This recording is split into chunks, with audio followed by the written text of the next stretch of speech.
and I've been called everything in the book. I have never been called an icon, so thank you. I am so delighted to be here with all of you tonight. It's hard being the last speaker because I could just say ditto. And everybody has said everything that needs to be said. So ditto. Look, this is a new world we're in today. Here we are in 3 states, all at once, virtually. And when Felix asked me to do this, I don't know, Felix, if you knew that I have a Wisconsin connection. So I'm representing Wisconsin as well, having gone to graduate school there and spent about 6 years of my life. And I was listening at Miss Jackson speak, and I remember in Madison, there were not too many Black folks, except for those of us at the university. And if we went anywhere outside that campus, we were in alien territory. But I still consider Wisconsin partially my home. I would like to also welcome my good friends and old colleagues, Ambassador Susan Page, who had, I think, the toughest job that we had in our foreign service, being the first ambassador to South Sudan, and Gina, who got an amazing post at Malta, but had to deal with tough issues as well. And then I see Ambassador Harry Thomas on the camera, who was our ambassador to Zimbabwe. It's great to be here with you. Ladies and gentlemen, you know why we're here tonight. You know what we have to do. Every single speaker has said we have to work to get out the vote. We have 4 days. And you've heard over and over again how consequential this election is, how important this election is, and that we all have to vote as if our lives depend on it, because our lives do depend on it. We can't be complacent. We can't decide that we're not going to vote for Biden because we don't like the way he looks. I remember in 2016 talking to some of my colleagues in the diaspora community who couldn't vote for Hillary because they didn't want to vote for a woman. And not voting was a vote for Trump. They couldn't vote for Hillary because she was a Democrat, and Democrats tend to support North in Nigeria. So we vote for Republicans because Republicans support us as Christians. A lot of bull that kept people from voting the right way and kept Hillary from winning and allowed Donald Trump to win. And it's not, one vote does matter. So every single one of us have to get out the vote. We have 4 days, y'all, 4 days. And if you haven't already voted, you need to get out there. If there's voting tomorrow, get out there, get in line and vote. And if you have to wait till Tuesday, don't wait till 7 o'clock. Get out there at 4:30 in the morning. I have spent years in Africa, and I remember seeing the lines in 1994 in South Africa where people lined up for hours.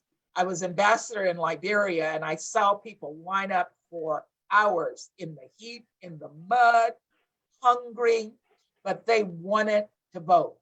And people, we have to do that because this is an important election.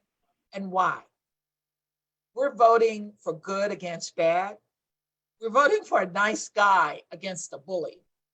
We're voting for livelihoods versus poverty. We're voting for hope versus disappointment. And we're voting for life as opposed to death.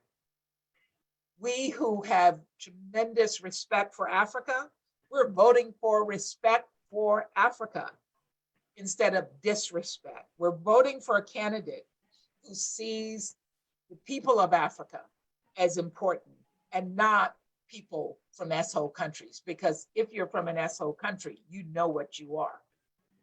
So it is important that we understand that we have to get out to vote. We can't be misled by the many negative messages that we've seen, and we can't allow ourselves to be divided by those messages.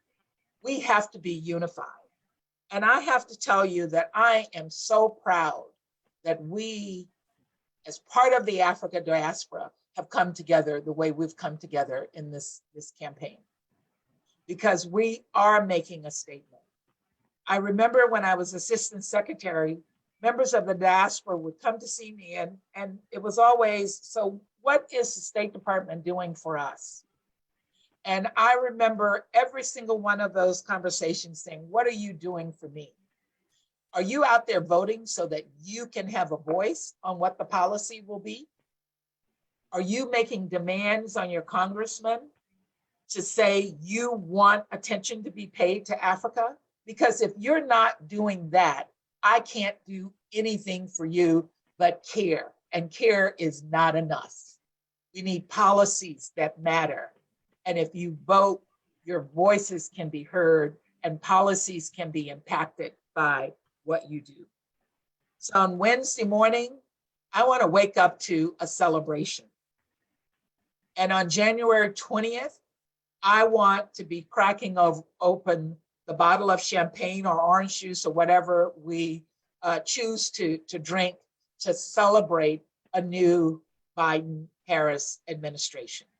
And that can't happen unless we all make sure that we get people out to vote. I know we're preaching to the choir. I think I heard that comment made. So you guys are all members of the choir. The truth is, us choir members need to get out there and get people off the streets to get them out to vote. You need to take your family members and take them to vote. You need to ask if they voted. And if they haven't, you need to convince them that they need to vote.